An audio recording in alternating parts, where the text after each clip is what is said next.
Okay guys, so in continuation with skeleton system में अभी हमने बोन्स के नेम्स पढ़े थे। नेम्स देखे थे क्या क्या बोन्स के नाम हैं। दो टाइप में बोन्स को बांटा गया है, axial skeleton and appendicular skeleton. इसके बाद ना थोड़ा बोन्स हैं क्या, कैसी हैं, बोन्स का स्ट्रक्चर क्या है, उसको थोड़ा सा पढ़ते हैं। ऑन योर पेज नंबर 20 आप देखिए बोन्स, एक बोन का स्ट्रक्चर दिया हुआ है, एक लॉन्ग बोन का, जो लंबी हड्डी होती है उसका स्ट्रक्चर दिया हुआ है। तो ये लॉन्ग जो बोन है, लॉन्ग बोन के दो एंड्स हैं, यू कैन सी दो एंड्स हैं। एक एंड में थोड़ा राउंडिश है। ये राउंडिश चीज़ क्या है? ये जो राउंडिश सी चीज़ है ना, ये बेसिकली जैसे आपका ये जो जॉइंट है, आपका शोल्डर जॉइंट में ना एक ऐसे सॉकेट बना होता है, और ये जो राउंडिश है ना, ये सॉकेट के अंदर ऐसे फंसा होता है। ये मूवमेंट करता है, इस राउंड की वजह से वो मूवमेंट कर पाता है। आपका शोल्डर ऊपर नीचे आगे पीछे राउंड। तो ये बॉल की तरह राउंड है, थोड़ा सा बॉलिश का बॉल है, और ये सॉकेट है, बॉल एंड सॉकेट, इसको बोलते हैं बॉल एंड सॉकेट जॉइंट। ठीक है, ये इस साइड का पार्ट जो आपका ये वाला पार्ट है, दिस साइड। ठीक है, दिस पार्ट जो राउंडिश है, इस राउंडिश पार्ट के ऊपर आप ध्यान से देखिए, एक कार्टिलेज है ना, एक कार्टिलेज मार्क किया हुआ है, एक कवरिंग है हड्डी के ऊपर, एक कवरिंग है कार्टिलेज। ये है आर्टिकुलर कार्टिलेज। ये कार्टिलेज क्या करता है? ये बेसिकली कार्टिलेज हड्डी से हड्डी को टकराने से बचाता है। ये हड्डी के ऊपर एक प्रोटेक्शन है, एक लेयर है, रबड़ है, एक स्पंज है, एक रबड़ है हड्डी का, जो हड्डी को प्रोटेक्ट करता है ताकि आपस में हड्डियां टकराए ना। ये होता है कार्टिलेज। उसके बाद आप देखोगे जो स्टार्टिंग का हिस्सा और एंड का हिस्सा है, थोड़ा खुरदरा दिख रहा है, खुरदरा सा टाइप है, क्योंकि यहाँ पे ऐसे इस तरह का रहता है। जो मेन बीच का शाफ्ट है, लंबी बोन जो है, जो लंबी बोन है, वहाँ पे होता है bone marrow cavity. You can see वहाँ पे लिखा है marrow cavity, that is bone marrow. ये जो बोन मैरो है, this helps in making blood cell formations. Red blood cell का जो फॉर्मेशन है वो ये बोन मैरो करता है। तो जितने भी हमारी लंबी हड्डियां हैं ना, इन सब में यही काम है। कहीं दूसरी तरफ की जो एंड, जहाँ पे हड्डी खत्म हो रही है, एंड हो रहा है, ये एंड वाली हड्डी क्या कर रही है? ये बेसिकली दूसरी हड्डी में जॉइंट हो रही है कहीं ना कहीं। जैसे घुटने का जॉइंट है, तो नीचे से घुटने का जॉइंट इस तरह से है कि वो दूसरी हड्डी में जॉइंट होना है। और जॉइंट कैसे होता है? जो कार्टिलेज, जो आपका लिगामेंट्स होते हैं, जो हड्डी को हड्डी से जॉइंट करने के लिए ऐसे पकड़ के रखते हैं। लिगामेंट्स हड्डियों को आपस में जॉइंट कर लेते हैं। तो एक हड्डी में से लिगामेंट निकलता है, दूसरी हड्डी में जॉइंट होता है, तो लिगामेंट हड्डियों को पकड़ करते हैं, जॉइंट करते हैं। So guys, different type of bones है हमारी बॉडी में। तो डिफरेंट टाइप ऑफ बोन्स के अंदर बोन की शेप्स के अकॉर्डिंग 5 तरह की बोन की हड्डियाँ हैं, शेप हैं। सबसे पहले सिस्टमॉइड बोन। सिस्टमॉइड बोन कौन सी होती है? जो ना बेसिकली टेंडेंट्स से बनती है। टेंडेंट्स मतलब वो बहुत स्ट्रॉन्ग हड्डी भी नहीं होती, वो टेंडेंट्स से कनेक्टिव टिश्यूज होते हैं, उनसे बनती है। जैसे आपका पटेला, जो घुटने की चपटी हड्डी है, दैट इज कॉल्ड सिस्टमॉइड बोन। ये टेंडेंट से बनती है। टेंडेंट्स की कवर्ड होती है, टेंडेंट्स के बीच में कवर रहती है। लॉन्ग बोन्स, जैसे आपकी हाथ की, टांगों की, बाजू की लॉन्ग बोन्स, सीधी सिंपल जो लंबी हैं, उनको बोलते हैं लॉन्ग बोन्स। शॉर्ट बोन्स, छोटी बोन्स कौन सी हैं? जैसे आपके रिस्ट के अंदर बहुत छोटी बोन्स हैं जो आपस में ऊपर चलती हैं, रिस्ट की, ankle, they are called short bones. Flat bone, flat जैसे आपका स्कल, स्कैपुला, ये पीछे हड्डी आपकी, जो पीछे हड्डी है, दैट इज कॉल्ड स्कैपुला। आपका रिब्स जो होती है थोड़ी फ्लैट होती हैं, चपटी सी होती है रिब्स। गोलाई वैसे शेप में तो गोल है, बट रिब्स चपटी होती हैं, तो फ्लैट बोन में। तो जैसे फ्लैट बोन के अंदर एग्जांपल है आपका वाइटल ऑर्गन्स बॉडी, स्टर्नम, ये जो आगे की बॉडी, ये हड्डी है आगे की, स्टर्नम, वो भी फ्लैट है। ठीक है, sternum, scapula, ribs, they are all called flat bone. Irregular मतलब जिसकी शेप इर्रेगुलर है, जैसे आपका पेल्विक बोन की बड़ी इर्रेगुलर शेप है। हिप बोन जो होती है इर्रेगुलर सी शेप है, उसको कुछ नाम नहीं दे सकते, that is called irregular. Just type of bones. अब मेन कंसर्न है हमारा, let us talk about bone growth and development. Bones की ग्रोथ और development which is the main concern, है ना। हम सब चाहेंगे हमारी हड्डियाँ अच्छे से ग्रो करें, डेवलप करें। तो गाइज दोनों चीज़ों के लिए, ग्रोथ और डेवलपमेंट के लिए क्या चीज़ इंपॉर्टेंट होती है? जस्ट सी, हमारी जो हड्डियाँ हैं, थोड़ा सा मैं आपको ये एक नई चीज़ बताते हैं। पहले जो 10 साल होते हैं किसी भी बच्चे के, जो फर्स्ट 10 ईयर्स होते हैं, हर साल ऑलमोस्ट 10% बोन्स चेंज होती हैं। आपने देखा छोटा बच्चा बिल्कुल मुड़ा सा होता है, पैर की हड्डियाँ मुड़ी होती हैं, ऐसे मुड़ा सा रहता है, ऐसे धीरे धीरे करते करते सीधा होना शुरू होता है। जैसे जैसे बच्चा बड़ा होता है धीरे धीरे सीधा होना शुरू होता है। तो क्या होता है, पहले की जो छोटे होते बच्चों की हड्डियाँ ना बहुत सॉफ्ट होती हैं, दे आर वेरी सॉफ्ट, इसलिए छोटे बच्चे गिरते हैं तो उनको कभी फ्रैक्चर नहीं होता। ठीक है, गिरते पड़ते रहते हैं, फ्रैक्चर नहीं होता क्योंकि बहुत सॉफ्ट होती हैं, जर्क सह लेती हैं। जैसे सेम एग्जांपल देते हैं पेड़ों का। पेड़ों की जितनी हरी टहनियाँ हैं, जो शुरू में हरी टहनियाँ होती है सॉफ्ट होती हैं, जैसे जैसे वो टहनी बड़ी होती है क्या होती है, सख्त हो जाती है, सख्त होती रहती है, हार्ड हो जाती है, फिर वो टूट सकती है लेकिन हार्ड हो जाती है। तो ऐसे ही हमारी हड्डियाँ हैं, शुरू में बहुत सॉफ्ट होती हैं, फ्लेक्सिबल होती हैं, और धीरे धीरे जब हम बड़े होते हैं वो हार्ड हो जाती हैं, उनकी फ्लेक्सिबिलिटी कम हो जाती है और वो हार्ड हो जाती है ज़्यादा। क्योंकि हम जैसे जैसे बड़े होते हैं ना, with age with height growth होती है, तो बॉडी को ज़्यादा भार सहना है, चलना फिरना ज़्यादा करना है, तो उस हिसाब से हड्डियाँ उतनी मजबूत और हार्ड हो जाती हैं। तो विद इन फर्स्ट 10 ईयर्स, पहले 10 साल में अप्रॉक्सीमेट सारी बॉडी की हड्डियाँ 100% तक चेंज हो चुकी होती हैं।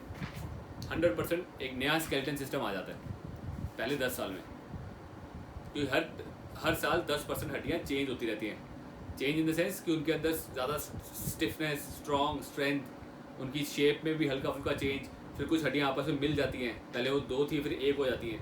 तो इस तरह से विद इन फर्स्ट 10 ईयर्स एक complete new skeleton system form होता है बॉडी का। तो इन 8 से 10 सालों में जब नया स्केलेटन सिस्टम बन रहा है, तो बॉडी को एक अच्छी हेल्थी डाइट चाहिए, है ना, पौष्टिक डाइट चाहिए। आजकल हम बच्चों के साथ क्या कर रहे हैं, छोटा बच्चा है, ले बेटा पेप्सी पी, ले बेटा कोला पी, ले बेटा चिप्स खाओ। ये सारी चीज़ें हड्डियों के लिए बहुत ख़राब है, तो ये चीज़ें नहीं करनी। दूध बच्चे पीते नहीं आजकल, दूध से एलर्जी हो रही है बच्चों को। आई डोंट नो, गाँव में तो पीते होंगे डेफिनेटली, बट शहर के बच्चे दूध और इन सबसे भागते हैं। जब दूध नहीं पिएंगे, कैल्शियम नहीं जाएगा, तो हड्डियाँ स्ट्रॉन्ग कहाँ से होंगी। फिर आजकल बच्चे बाहर जाके खेलते नहीं हैं। गाँव में देख लो, 5 साल के 6 साल के बच्चे बाहर खेलना, दौड़ कूद सब कुछ कर रहे हैं। जितना खेलेंगे उतनी भूख लगेगी, डाइट खाएंगे तो स्ट्रॉन्ग बनेंगे। बट आजकल बच्चे घर में बैठ के गेम्स खेलनी है, बस बैठे रहना है, उस लाइफस्टाइल की वजह से भी हड्डियाँ कमज़ोर हो रही हैं। तो हो क्या रहा है, फ्रॉम द बिगनिंग, मतलब आप ये लगा लो कि आजकल जो लाइफस्टाइल है उसकी वजह से हड्डियाँ शुरू से ही उनको पौष्टिक तत्व नहीं मिल रहे, उनको फिटनेस नहीं मिल रही, तो इसकी वजह से अच्छे से ग्रो नहीं कर पाते बच्चे। So guys, growth and development के लिए nutrition is very important and exercise. हड्डियों के लिए न्यूट्रिशन और एक्सरसाइज बहुत इंपॉर्टेंट है। न्यूट्रिशन में हमारी हड्डियाँ सबसे ज़्यादा क्या चीज़ें लेती हैं, क्या चीज़ यूज़ करती हैं, तो दैट इज़ पेज नंबर 22 पे आएंगे। पेज नंबर 22 में यहाँ पे ना सेकेंड लाइन में, to maintain strong and healthy bones they require right nutrition. तो राइट न्यूट्रिशन में क्या क्या है, दीज इंक्लूड मिनरल्स जैसे calcium, magnesium, copper, vitamin A, vitamin C, vitamin D and vitamin K. Calcium, magnesium, copper, vitamin A, C, D, K and dietary protein, जो diet से protein मिले, dietary protein, ये सब चीज़ें हड्डियों के लिए बहुत ज़रूरी हैं। वेट ट्रेनिंग करने से भी हड्डियाँ मजबूत होती हैं। तो वेट ट्रेनिंग बेसिकली 18 साल के बाद बच्चे कर ही सकते हैं, कोई दिक्कत नहीं है। 18 साल से छोटे बच्चों को आप बॉडी वेट ट्रेनिंग करा सकते हो, जैसे स्क्वाट्स, पुशअप्स, ये सब ट्रेनिंग करा सकते हो, तो इससे भी हड्डियाँ बहुत मजबूत होती हैं। तो अगर हड्डियाँ अच्छी हैं, मजबूत हैं, आपने अपनी यंग एज में अच्छी खासी हड्डियों मजबूत रखा है, तो ओल्डर एज में दिक्कत नहीं आती। नहीं तो क्या होता है, बहुत जल्दी हड्डियाँ खोखली होनी शुरू हो जाती है, कमज़ोर होनी शुरू हो जाती है, तो दिक्कत है। सो हमें अपनी हड्डियाँ मजबूत करने के लिए एक्सरसाइज करनी है, वेट ट्रेनिंग करनी है, वो आप करते हो, वेरी गुड, आपकी हड्डियाँ स्ट्रांग होंगी। आप प्रोटीन अच्छा खाते हो, हड्डियाँ मजबूत होंगी। आप लोग कैल्शियम वेल्शियम भी दूध वगैरह अच्छा पीते हो तो हड्डियाँ बहुत अच्छी मजबूत है। विटामिन डी एक शुरू करो लेना धूप से, अगर धूप से नहीं ले पा रहे तो there is a supplement called vitamin D3 के नाम से आता है, एक सप्लीमेंट आता है, तो आप हफ्ते में एक बार लेना होता है दूध के साथ, एक सेशे होता है, हफ्ते में एक बार लेना है, 1 महीने के लिए ले लो, उसके बाद 2-3 महीने 6 महीने की ज़रूरत नहीं पड़ती। 1 महीना मतलब 4 सेशे लेके आओ, संडे 4 संडे खा लो, बस दूध के साथ पीना है रात को। विटामिन डी की भी अच्छी खासी आपकी बॉडी में क्वांटिटी आ जाती है। सो गाइस ये चीज़ों का ध्यान रखना है जिससे कि हड्डियाँ मजबूत होंगी, स्ट्रांग होंगी, ठीक है। अब बात करते हैं फैक्टर्स अफेक्टिंग बोन ग्रोथ, जिससे कि बोन की ग्रोथ अफेक्ट होती है, डिस्टर्ब होती है। कौन से फैक्टर्स हैं? एल्कोहल, एल्कोहल से ग्रोथ इफेक्ट होती है, एल्कोहल से हड्डियाँ कमज़ोर होती हैं। स्मोकिंग, स्मोकिंग से हड्डियाँ कमज़ोर होती हैं। किसी को फ्रैक्चर हो जाए, फ्रैक्चर होने की वजह से भी हड्डी पहले से कमज़ोर हो जाती है, पहले जितनी स्ट्रांग नहीं रहती, जो हड्डी की स्ट्रेंथ पहले थी उतनी नहीं रहती अगर फ्रैक्चर हो जाता है तो। मेनपॉज, फीमेल्स में जो पीरियड्स होते हैं, ड्यूरिंग दैट पीरियड काफ़ी कैल्शियम लॉस्ट हो जाता है फीमेल्स की बॉडी से। कैल्शियम लॉस्ट होने की वजह से उनकी हड्डियों में वीकनेस या हड्डियाँ कमज़ोर होती हैं। इसीलिए फीमेल्स को 30 के बाद हाई कैल्शियम देने शुरू किया जाता है कि 30 के बाद उनको कैल्शियम ज़्यादा देते हैं डॉक्टर्स। फीमेल्स के लिए कैल्शियम स्टार्ट कर देते हैं आफ्टर 30, तो उनको कैल्शियम खाना ही खाना है। लो बॉडी फैट, अगर बॉडी फैट भी कम है तब भी हड्डियाँ कमज़ोर हो जाएंगी, तो एक लेवल से कम बॉडी फैट नहीं होना चाहिए। क्यों? बॉडी फैट लो है तो फैट, जैसे कि हमने पढ़ा था न्यूट्रिशन में, फैट क्या काम करता है? विटामिन ए, सी, डी, के इन सबको डाइजेस्ट करता है। विटामिन ए, डेक इन सबको डाइजेस्ट करता है। तो अगर ये विटामिन डाइजेस्ट नहीं होंगी तो हड्डियों को मिल ही नहीं पाएंगी, हड्डियाँ कमज़ोर हो जाएंगी। तो कितना रिलेटेड है। सी फैट इंपॉर्टेंट किस लिए? ताकि फैट से कोलेस्ट्रॉल आता है बॉडी में, कोलेस्ट्रॉल से टेस्टोस्टेरोन बनता है, फैट से विटामिन ए डेक एब्जॉर्ब होते हैं, डाइजेस्ट होते हैं, और वो ए डेक हड्डियों को मजबूत करते हैं। तो fat should be there in the diet, but healthy fat. Okay, so ये फैक्टर्स को ध्यान में रखना है कि हड्डियां इनसे कमज़ोर होती हैं और इन फैक्टर्स को लाइफस्टाइल से निकालना है, ख़त्म करना है। क्लियर है? Okay, next is connective tissues. हड्डियां आपस में जुड़ी होती हैं, हमारे जॉइंट्स है ना, जॉइंट्स में हड्डियां जुड़ी हुई हैं। किससे जुड़ती हैं हड्डियां? हड्डियां जुड़ती हैं लिगामेंट से। हड्डियों को हड्डियों से जोड़ने वाले टिश्यूज को बोला जाता है लिगामेंट्स। नी लिगामेंट्स होते हैं ना, सबने सुना, अगर नी में लिगामेंट है, लिगामेंट की किसी को दिक्कत हो जाती है, कभी कुछ है, तो वो लिगामेंट क्या होते हैं? बेसिकली एक ऊपर की हड्डी को नीचे की हड्डियों से जोड़ते हैं।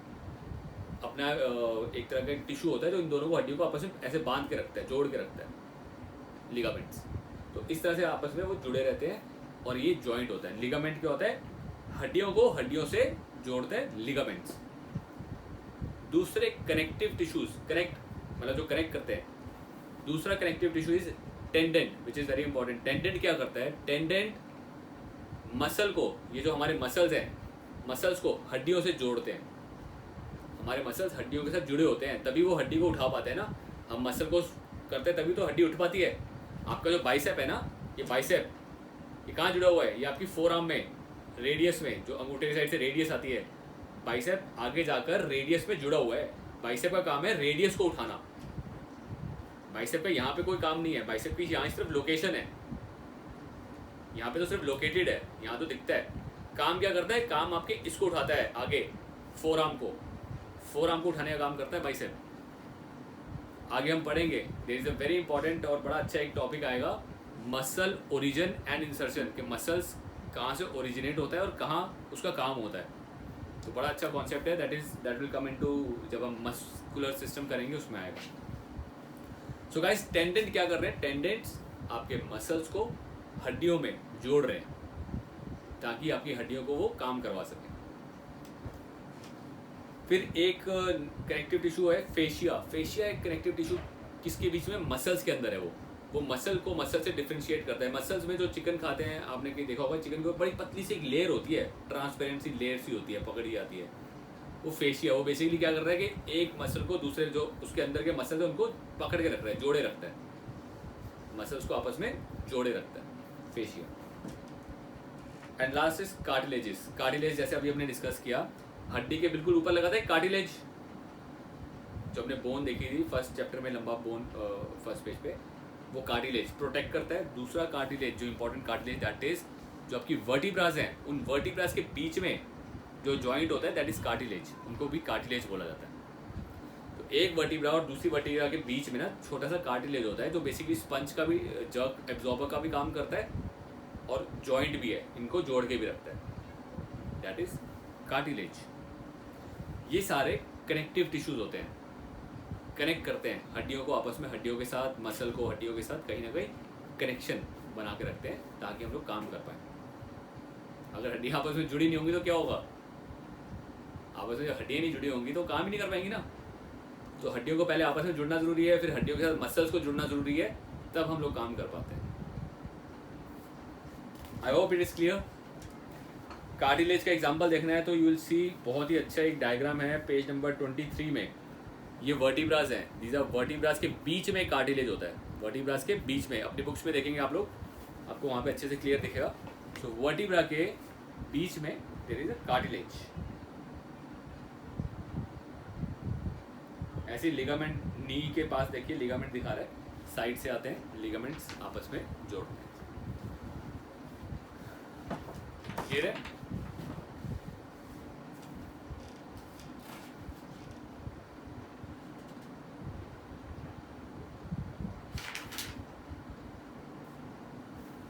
Next page number 25, next topic is joints.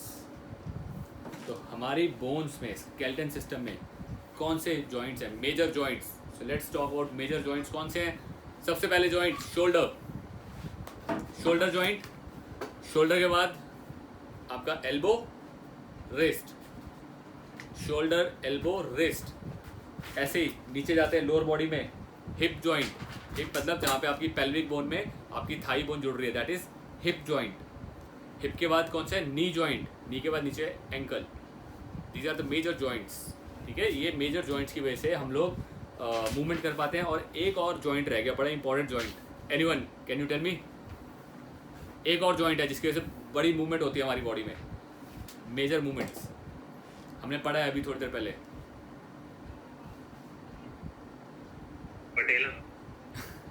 Vertebras,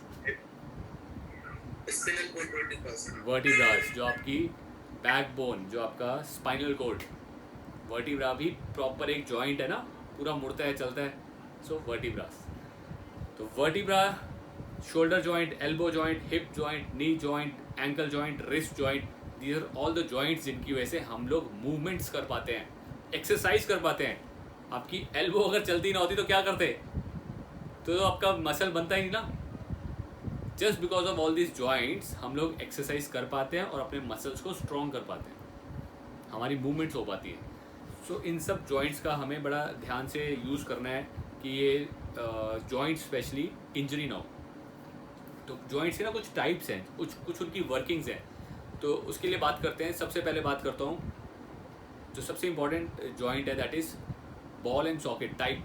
I am talking about type ball and socket. So जो हमने हड्डी देखी थी, एक हड्डी राउंडिश होती है और एक सॉकेट होता है, जैसे आपका शोल्डर जॉइंट, शोल्डर में ऐसे एक सॉकेट बना है, उसमें वो हड्डी जुड़ती है और ये फिर हड्डी पूरा काम कर पाती है, आगे पीछे ऊपर नीचे round everything, because it's ball and socket. So ball को सॉकेट में डाल दो तो ज़्यादा रोटेशन कर पाती है, that is called ball and socket joint. जैसे आपका शोल्डर एंड एक और ऐसा जॉइंट है, कौन सा है शोल्डर के साथ, hip joint. Hip joint is also ball and socket. आपके हिप में भी नीचे बॉल, ऐसे एक सॉकेट बने हुए हैं साइड में, इस बाहर की तरफ इस तरह से सॉकेट है और उसके अंदर आपकी हिप जॉइंट ऐसे जुड़ी होती है जो पूरा काम कर पाती है, लाइक। उसके बाद एक दूसरा जॉइंट, जैसे आपका एल्बो, एल्बो जॉइंट का आप देखो फंक्शन क्या है, elbow can only move in one direction, एक पॉइंट तक, इसके बाद लॉक है, इट गेट्स लॉक्ड, इसका यही मूवमेंट है ना। जैसे दरवाज़ा भी क्या होता है, दरवाज़ा एक ही तरफ खुलता है, लॉक हो जाता है, फिर बंद होता है।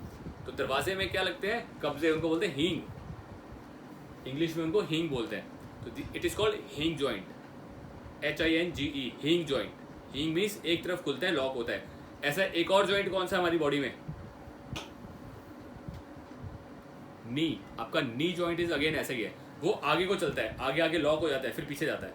नी आगे और पीछे को चलता है, ये इस तरह से चलता है। Elbow and your knee joints दोनों हिंज जॉइंट है। डन। वर्टिब्रा को वर्टिब्रल जॉइंट ही बोलते हैं, वर्टिब्रल्स, उनका अपना एक डिफरेंट टाइप का पूरा मोशन है, so it is called vertebral joint. आपका जो रिस्ट और एंकल है, रिस्ट और एंकल ये बेसिकली सब तरफ, ये भी रोटेशन सब कर सकते हैं। ये जॉइंट ऐसा होता है जिसमें ना छोटे छोटे बोन्स आपस में ना ऊपर ऐसे स्लाइड करते हैं। हम जब ये मूवमेंट कर रहे हैं ना, तो स्लाइडिंग मूवमेंट करते हैं, उसके ऊपर स्लाइड करके मूवमेंट होती हैं। तो ये मूवमेंट जो स्लाइडिंग मूवमेंट्स होती हैं उनको बोला जाता है, just a second, gliding. These are called gliding, जो स्लाइड करते हैं, ग्लाइड करके काम करते हैं। जैसे आपका ये, इवन आपका ये वाला जॉइंट क्लैविकल, ठीक है, ये भी ग्लाइडिंग जॉइंट है। सो ये जॉइंट्स इसी डायरेक्शन में ऐसे ही काम करते हैं। So hinge joint will lock on the side, तो आपका एल्बो, आपका नी भी आगे आगे लॉक हो जाता है ना एक पॉइंट पे, that is hinge joint. Shoulder को और हिप को बोलते हैं ball and socket. So majorly ये दोनों जॉइंट यूज होते हैं आपकी सारी एक्सरसाइज में, मेजरली, ठीक है ना। बाइसेप करना है तो हिंज जॉइंट यूज हो रहा है, आपको शोल्डर करने हैं, आपको चेस्ट करनी है तो आपका ball and socket joint use होता है। तो मैक्सिमम ये ball and socket joint use होता है। बैक करनी है तो ball and socket joint use हो रहा है, हिंग भी साथ में ये भी यूज हो रहा है। सो ये सारे जॉइंट्स को एनालाइज करना, समझना आसान है, और जब हम एक्सरसाइज करें तो इन पे ध्यान रखें कि जॉइंट्स पे दिक्कत ना आए। क्लियर है जी? आई होप ये इजी है, क्लियर होना चाहिए। ओके, एक चीज़ और डिस्कस करेंगे जल्दी से। There is postural alignments, posture on page number 31। Come to page number 31। So let us discuss about ideal postural alignment. तो आपका आइडियल पोस्टर कैसा होना चाहिए? It has to be very straight. जब आप सीधे बैठे हो ना, स्ट्रेट। कई लोगों का आपने पोस्टर देखा होगा कि दे आर, उनकी चेस्ट आगे को निकलती है। सम पीपल, उनका चेस्ट थोड़ा आगे है, पिजन चेस्टेड बोलते हैं उसको, चेस्ट थोड़ा बाहर निकलती है। कईयों का कुब निकला होता है, थोड़ा कुब निकल के बैठते हैं। कई हल्का सा ऐसे होते हैं, टेढ़ा होता है। खड़ा होगा ना सीधा तो थोड़ा टेढ़ा होगा, हल्का सा ऐसे, इस तरफ या इस तरफ। वो क्या है, ये अलाइनमेंट खराब है उनकी। अलाइनमेंट कैसे खराब है? Just C diagram. 3 तरीके की अलाइनमेंट खराब होती है। इधर अपर एरिया, मतलब थोरेसिक, ये कौन सा एरिया? थोरेसिक एरिया में कर्व आ रहा है ज़्यादा, आगे को जो कर्व आ रहा है, देख रहे हो, दैट इज कॉल्ड थोरेसिक काइपोसिस। अगर आपके किसी के भी if somebody has this pigeon chested, आगे को ज़्यादा चेस्ट निकली हुई है, तो इसका मतलब है उसकी वर्टिब्रास है वो आगे को ज़्यादा बेंड है। तो थोरेसिक से समझ आ जाएगा आपको, थोरेसिक मीन्स ये एरिया, थोरेसिक मीन्स ये एरिया, थोरेसिक काइपोसिस बोलते हैं उसको। सेकेंड इज जहाँ पे कमर से नीचे, कमर की तरफ से कुब निकलता है, आगे को झुके होते हैं, कमर ऐसे हो जाती है, that is called lumbar lordosis. Lumbar means कमर का एरिया, लॉर्डोसिस मीन्स वो जो वहाँ पे अलाइनमेंट खराब होती है, लॉर्डोसिस।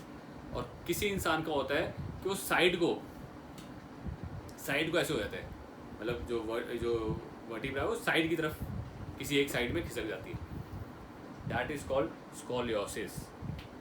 जो साइड वाली है ना, ये सबसे खतरनाक होती है, ये नहीं होना चाहिए। ये कई कैसे होता है, ड्यू टू ज़्यादातर जो साइड वाली है बर्थ के टाइम पे होती है ज़्यादातर, अगर किसी को हो जाए तो, ठीक है, बर्थ के टाइम पे कोई दिक्कत आ जाए किसी वजह से हो तभी होती है, अदरवाइज होती नहीं है। या फिर बहुत रेयर ऐसे है कि किसी इंसान का, जैसे ड्राइवर है, कोई ड्राइविंग करता है बहुत ज़्यादा और ऐसे टेढ़ा बैठ के ड्राइविंग करता है, फुल टाइम टेढ़ा, तो वैसी होनी शुरू होती है। तो अपना पोस्चर का अलाइनमेंट मेंटेन करना is very important to maintain your posture alignment. और वो मेंटेन कैसे होता है? जब हम एक्सरसाइज करते हैं, मसल्स स्ट्रांग होते हैं, तो मसल्स अपने आप को टाइट करके रखते हैं, टाइट रहते हैं। तो टाइट मसल से आपका पोस्चर हमेशा सही रहेगा। लूज मसल से पोस्चर गिर जाता है, ठीक है ना। When your body structure is strong, आपके मसल्स पोस्चर को होल्ड करते हैं। But when muscles are not strong, weak है, तो हड्डियों की बाहर से वो गिर जाता है नीचे, तो which is not correct. So your posture should be this, chest strong है, बैक स्ट्रांग है, तो आप अपने आप ही ऐसे रहते हो, है ना। सो जिन लोगों को ऐसे पोस्चर की दिक्कत है उनको हम मसल को स्ट्रॉन्ग करेंगे तो अपने आप धीरे धीरे वो अपना पोस्चर मेंटेन करना शुरू कर देते हैं. They start maintaining the posture. तो उनके मसल्स को स्ट्रॉन्ग करना होता है and they will maintain the postures. Last topic इस चैप्टर का है disorders. What are the disorders? Skeletal system में कई डिसऑर्डर्स होते हैं. तो जैसे कि हमने सबसे पहला पढ़ा था कि हमारा स्केलेटल सिस्टम खून बनाता है. तो कई बार अगर हड्डियाँ खून बनाना कम करते हैं, बंद करते हैं, तो उसको बोलते हैं ल्यूकीमिया. ल्यूकीमिया एक तरह का कैंसर होता है. This is a blood cancer. तो ब्लड कैंसर का रीज़न क्या है? हड्डियाँ, leukaemia. So next is osteoporosis, arthritis, ligament damage. ये बड़े कॉमन है. ये ज़्यादातर कॉमन चीज़ें हैं जिनमें लोगों को मिलती हैं. ऑस्टियोपोरोसिस वाला बंदा, मतलब ऑस्टियोपोरोसिस, हड्डियाँ कमज़ोर हो गई हैं. ऑस्टियोपोरोसिस होता है हड्डियों का अंदर से खोखला होना, कमज़ोर होना. लिगामेंट डैमेज हो गया किसी का. Ligament damage could be from an accident, overweight, किसी भी चीज़ की वजह से, ज़्यादा ओवर रनिंग, हार्ड ट्रेनिंग की वजह से भी होता है लिगामेंट डैमेज. आर्थराइटिस होता है जॉइंट्स में पेन. जॉइंट्स में पेन होना, जॉइंट्स के अंदर पेन रहना, arthritis. That could be knee joint, ज़्यादातर नी जॉइंट में आता है. फिर हमने जो 3 पोस्चर के अलाइनमेंट पढ़े थे, पोस्चर के डिसऑर्डर्स क्या थे? काइपोसिस, स्कॉलियोसिस, लॉर्डोसिस. ये नाम याद करने आपको थोड़े से पढ़ेंगे, लेकिन ये याद करने चाहिए. सो काइपोसिस, काइपोसिस, स्कॉलियोसिस, लॉर्डोसिस, नाम याद हो जाएंगे. तो इस तरह के कुछ डिसऑर्डर्स हैं कॉमनली जो आपको जिम में लोगों के साथ मिलते हैं. वो यही हैं, आर्थराइटिस या फिर ऑस्टियोपोरोसिस. ऑस्टियोपोरोसिस में हम लोग डाइट अच्छी देते हैं, calcium rich diet, vitamin D ज़्यादा देते हैं, थोड़ा एक्सरसाइज कराना शुरू करते हैं, वेट ट्रेनिंग, ताकि हड्डियाँ मजबूत होनी शुरू हो. कैल्शियम, फॉस्फोरस, आपका मैग्नीशियम, कॉपर, जो चीज़ें हड्डियों को मजबूत करें कि हड्डियाँ कमज़ोर हैं. जहाँ पे लोगों को आर्थराइटिस है, आर्थराइटिस जॉइंट पेन है. तो जॉइंट पेन क्यों है? क्योंकि ओवरवेट होते हैं और जॉइंट आपस में टकराने लग जाते हैं. उनका वेट लॉस करवाओ, वेट लॉस कराओ, और उनके मसल्स को, आपके थाई के मसल, स्पेशली थाई मसल्स को स्ट्रॉन्ग करना है, ताकि थाई मसल वेट बेयर करे, वेट उठाए, ताकि घुटनों पे वेट ना आए. So all these things will definitely improve their condition of the bones, कि बोन्स की हेल्थ को और कंडीशन को इम्प्रूव करेगा. और डाइट, अगेन जैसे हमने पढ़ा कि मसल्स की ग्रोथ के लिए और डेवलपमेंट के लिए प्रॉपर डाइट और एक्सरसाइज जरूरी है.